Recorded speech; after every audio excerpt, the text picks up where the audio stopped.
বিসমিল্লাহির রহমানির রহিম। প্রিয় বন্ধুরা, আমরা এসেছি বাংলাদেশের কুড়িগ্রাম জেলার বুরুঙ্গমারী উপজেলার 1 নম্বর সীমান্ত ঘেঁষা এলাকায়।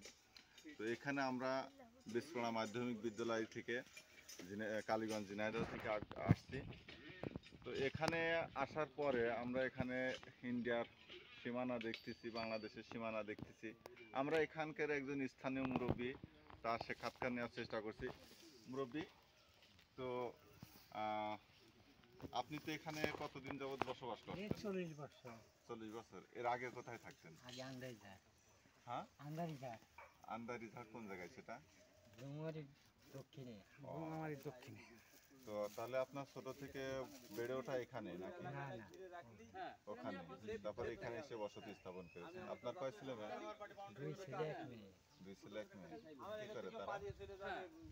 কৃষি কাজ করে। কৃষি কাজ করে। এদিকে যে এই যে ল্যান্ড, এই যে জমি, এই জমির হচ্ছে যে দাম কেমন? 14 লাখ 16 লাখ এরকম করে বিক্রি। এরকম।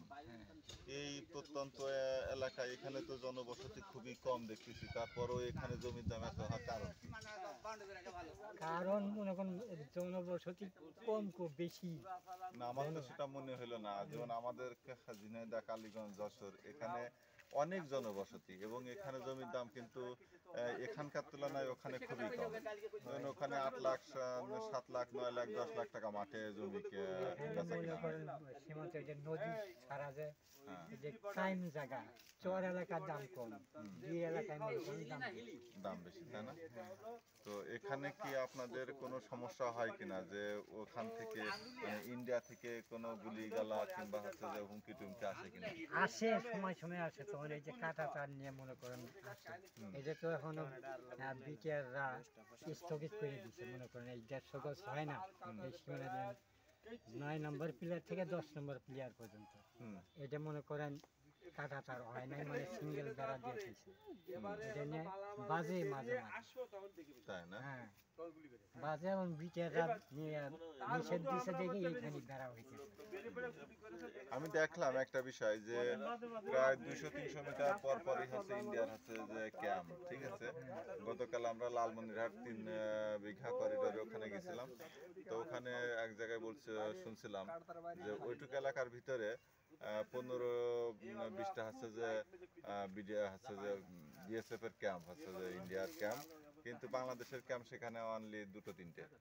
তো আমরা দেখতেছি ইন্ডিয়ার হচ্ছে ক্যাম্প প্রায় 200-300 মিটার পর পরই ক্যাম্প আছে, কিন্তু আসলে এটা বাংলাদেশের ক্ষেত্রে কিন্তু নাই দেখলাম না।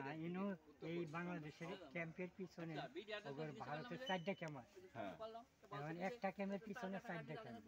4টে ক্যাম্প হতে, তার মানে ওদের সিকিউরিটি একটু বেশি রাখে, তাই না? বেশি আছে, মানে প্রত্যেক ক্যাম্পে 50-100 করে। আইন তো কম থাকে। মানে তার মানে ওরা আমাদেরকে খুব ভয় পায়, যেটা বুঝি, তাই না? তো একটা ক্যাম্পে যদি ওদের হচ্ছে 40-50টা বিএসএফ থাকে, আর এইটুকু এলাকায় আপনি যেটা বললেন যে তার একটা ক্যাম্প আছে বাংলাদেশে, আর তাদের হচ্ছে 4টে ক্যাম্প, তারপরেও হচ্ছে যে তারা আমাদেরকে ভয় পায়, তাই তো? যাই হোক, বাংলার পবিত্র ভূমি রক্ষার্থে যারা কাজ করছে তাদের জন্য দোয়া এবং শুভকামনা রইল। পাশাপাশি আপনার জন্য অনেক দোয়া রইল। তো ভালো থাকেন, সুস্থ থাকেন সেই কামনা করি। আচ্ছা, আল্লাহ হাফেজ। হ্যাঁ।